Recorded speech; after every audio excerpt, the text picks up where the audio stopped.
There have been heated exchanges between former Public Protector Advocate Thuli Madonsela and Advocate Dali Mpofu SC in Parliament. Madonsela was testifying before the Section 194 committee, which is probing her successor, Busisiwe Mkhwebane's fitness to hold office.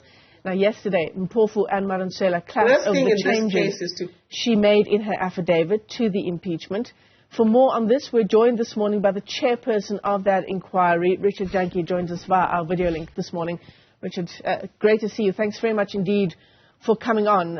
I mean, Madonsela herself has said, in response to some of the questioning from Advocate Dali Mpofu, that she at times feels that she is the one being investigated for her fitness to hold office. How do you, as chairperson, get what you need out of this testimony, but also ensure that it's fair? Good morning, Michelle, to yourself and Newzroom Afrika viewers. Yes, we anticipated that some time ago, and as a committee, we gave a particular script. We said this: we need Advocate Madonsela to come to the committee as part of the institutional memory, but there were just two issues that we wanted her to shed light on, which was the Friede Dairy and the CX report. Some reports that she would have been part of, but left without those completed.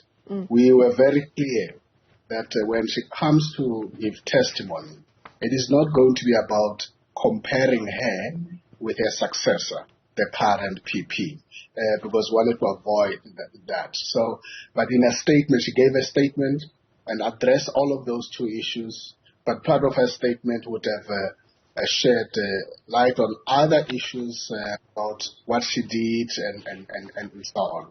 But the exchanges were quite robust. You had both abrasive individuals here. It's my task as a chair to try and keep that decorum, but to ensure that at the end, as a committee, when we present a report to the National Assembly, it's not going to be a report with theatrics, with innuendos and blackmailing. We're going to be giving a report that places evidence, the relevant evidence, that is going to help us make those findings and table certain recommendations. You can be sure of that. I mean, the fact that it was robust is not a negative thing, isn't it? This is a historic inquiry for a Chapter 9 institution like the Office of the Public Protector, for the person in the lead to be facing an inquiry of this nature.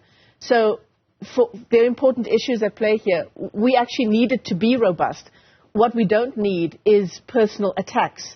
And that sort of leads me to my next question around yesterday's testimony, Richard, where Thuli Madonsela said that she felt very personally attacked. She said that Advocate Dali Mpofu SC brought, I think the phrasing that she used was, brought things that were not in the public domain now into the public domain, which was, she said, quite a low move.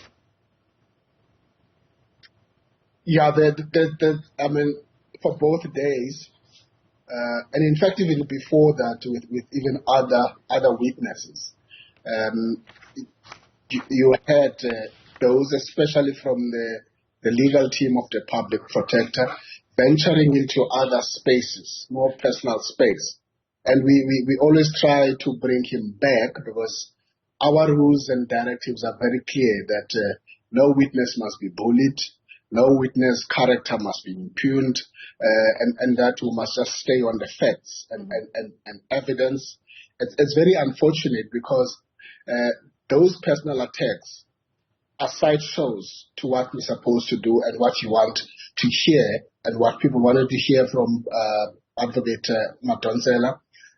But sometimes there's always a thin line between those issues, not to the extent that I had to continuously intervene and even ask that a language be toned, because on the one hand, as you have indicated, we don't want a staged up kind of interaction. We want the public protector legal team to raise issues as hard as they want, but also any witness that comes in front of us to be truthful, at the same time to be able to air their own views on any other matter. It's a difficult balance to manage, and I hope that we're trying our best to do that. Yeah. You don't want the witnesses to face public attacks. You want the questioning to stay on issues that are pertinent to these proceedings. And yet you yourself, in trying to maintain that balance, you've not escaped unharmed either. I have not from day one, but if you're walking with us in this journey, you would realize that we've absorbed all of those in the interest of maintaining this decorum, directing this inquiry, because some of those things sometimes would be done in order to distract us, in order to play all sorts of tricks other than focusing on the crux of the matter. I've long just taken a decision that it's not about me as a chairperson. I'm playing a role there to ensure that people can connect with this inquiry. It's virgin territory, Michelle, a novel process, never been there before. We're creating a reference for other future processes. And so sometimes you're not able to look back and say this is how they did it before, because it is us who are starting it. So we learn as we do it, and hopefully at the end of it, we'll be in a position to say this is how we did it. So, Chair, on the issue of the length of these proceedings, I understand that Advocate Busisiwe Mkhwebane has actually put in a request to the committee to postpone her testimony by 12 days. So that would be somewhere around the 31st of March. The Office of the Public Protector, though, has said that it can't afford to fund this inquiry, and Advocate Busisiwe Mkhwebane's part in this inquiry beyond the end of March. So obviously, if she starts at the end of March, obviously the proceedings will extend beyond the end of the month. Will the committee take into consideration, because as far as I know, the committee hasn't made a decision on this request for a postponement, but will you take into consideration the fact that the Public Protector's Office has talked about this funding issue? Yes, Michelle, so I can break that with you. We have made a decision on that request. But before I go to that decision, here are the three things. We have a program that we have agreed some time ago. The program we have of the inquiry, the interaction with witnesses in terms of that program ends on the 31st of March in terms of these testimonies. And then from April, we're going to be busy with just writing the report. So the letter from the PP, which also indicated that they don't have funding beyond the 31st of March, corresponded very well with our program. We have no issues with that. And so yesterday we took a decision that we are sticking with our program and the dates, that next week, the 15th of March, we expect the public protector to come, and by the 30th of March to have concluded that. So we've turned down that request, because that request is not speaking to the risk that has been raised. There's a financial risk here by an institution, and that institution accounts to us as Parliament and National Assembly. We'll be the last people to force them into unlawful expenditures. So as things stand, the request has been turned down, and we're sticking to the program that we have agreed to.